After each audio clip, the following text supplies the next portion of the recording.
മാറുന്ന ഫാഷനൊപ്പം മനസ്സ് നിറയുന്ന തിളക്കം. ആഗ്രഹിച്ച അഴകിൽ അണിഞ്ഞൊരുങ്ങാൻ ഇനി PVK ഫാൻസി.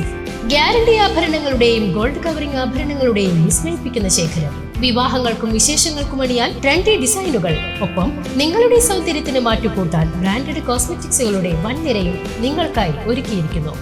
വിശ്വസ്തയോടെ മിതമായ നിരക്കിൽ ഗുണമേന്മയുള്ള ആഭരണങ്ങൾ സ്വന്തമാക്കാൻ ഇന്ന് തന്നെ സന്ദർശിക്കൂ PVK ഫാൻസി, ആറങ്ങോട്ടുകര.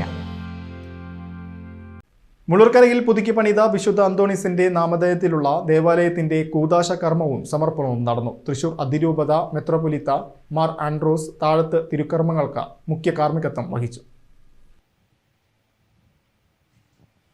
അതിരൂപതയുടെ ഇടയൻ ദൈവ ആരാധനയ്ക്കായി ദേവാലയം തുറന്നുകൊടുക്കുന്നു എന്നത് പ്രതീകാത്മകമായി സൂചിപ്പിച്ചുകൊണ്ടാണ് അഭിനന്ദ പിതാവ് പ്രധാന വാതില് തുറന്നു കൊടുക്കുന്നത്.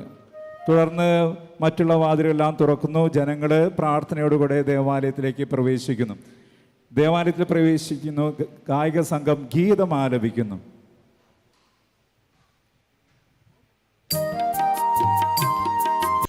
അകമലയിൽ നിന്നും നൂറുകണക്കിന് ബൈക്കുകളുടെ അകമ്പടിയോടെയാണ് മെത്രാപ്പോലിത്തയെ ദേവാലയത്തിലേക്ക് ആനയിച്ചത്. പുനഃപ്രതിഷ്ഠയ്ക്കും വിശുദ്ധ ബലിയർപ്പണത്തിനും ശേഷം ദേവാലയ നിർമ്മാണത്തിന് നേതൃത്വം നൽകിയവരെ ആദരിക്കുകയും സ്നേഹവിരുന്ന് നടത്തുകയും ചെയ്തു.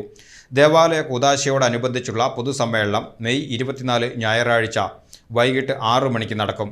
തൃശൂർ പുത്തൻപള്ളി ബസേലിക്ക വികാരി മോൺസഞ്ഞൂർ തോമസ് കാക്കശ്ശേരി സമ്മേളനം ഉദ്ഘാടനം ചെയ്യും. ചേലക്കര MLA UR പ്രദീപ് മുഖ്യ അതിഥിയാകുന്ന ചടങ്ങിൽ വിവിധ സാമൂഹിക സാംസ്കാരിക നേതാക്കൾ ആശംസകൾ അർപ്പിക്കും.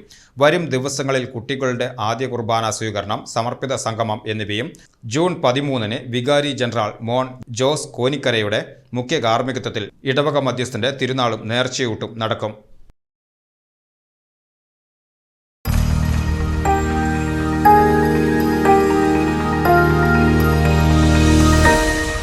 You are watching VCV News.